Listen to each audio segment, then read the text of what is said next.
Lasanao I Madagasikara, oh Jesosio, hoazinao ny tanindrazanay, oh Jesosio, lasanao I Madagasikara. Fiadanane fifoazam-panatanteraka lahana faharoapolo.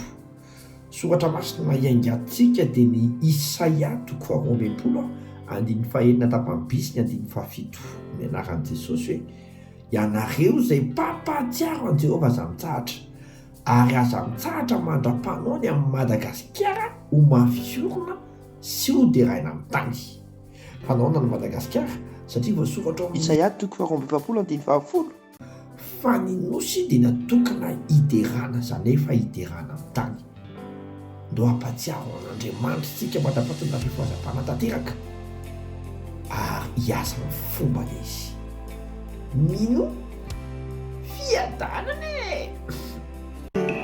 Manenese Madagascar, Manenese Madagascar, fifoazam-panama Madagascar, Taintubo Madagascar, Fiadarantubo Madagascar, Madagascar, Kristiwan Madagascar, Madagascar, Madagascar, Kristiwan Madagascar.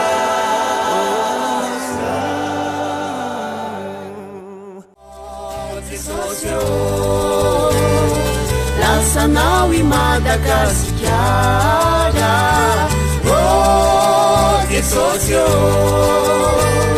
hoazinao ny tanindrazanay, oh Jesosio.